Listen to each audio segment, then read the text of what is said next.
Welcome, this is Carrie Schell from On Point Quilter. During our last tutorial, I shared with you how easy it was to draft Tommy the Turkey. In this tutorial, I will share with you a quilt that you can design featuring Tommy as the star. Okay, I'm going to open an existing project, select the Thanksgiving project, which is where I designed Tommy Turkey during the last session, and select OK. And on the project sketchbook, I'm going to go ahead and close, and I'm going to select Design a Quilt from Scratch. And I will do a new quilt horizontal. I'm going to do the layout one by one. And I'm going to set the block size to 12 inches by 12 inches. And obviously for one block, there's no sashing. So then I'm going to go to the border tab, and for the first border, I'm just going to leave it as is, which is a 1-inch horizontal. And I will add a second border. And for this one, I'm going to change it to 3 inches. So I have the lock size adjustment set to all. I'm going to highlight the number 1 and type in 3 and click on the slider bar next to it, and that will change all of them to 3 inches. Now for the border style, I'm going to use the style Spaced Squares, and you can see that up in the ribbon toolbar.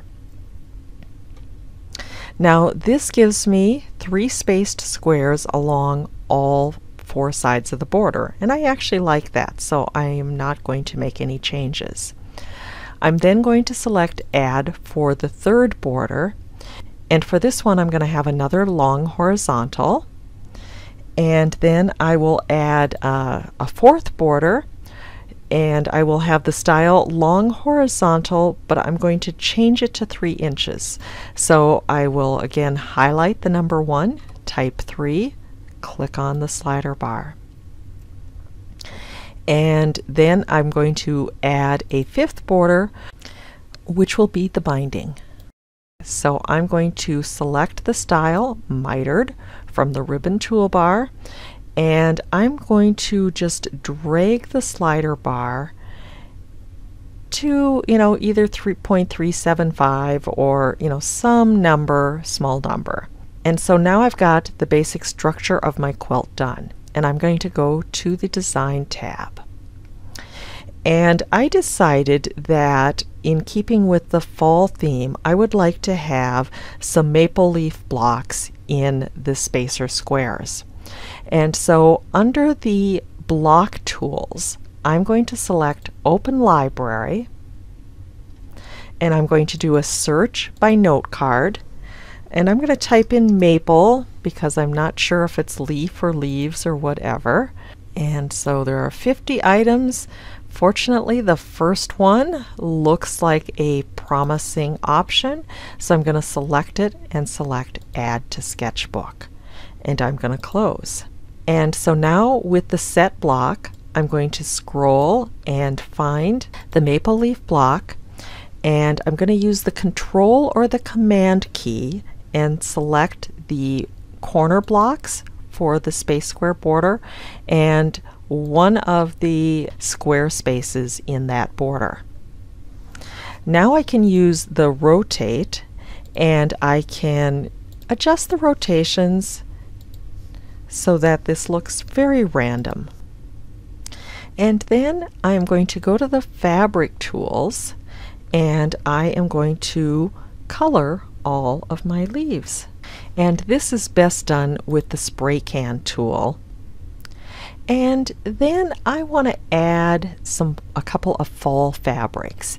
And so I'm going to select Open Library, and I'm going to select in the EQ8 library Themes, and I'm going to select Holidays Fall, and I'm first going to select a background fabric and select Add to Sketchbook.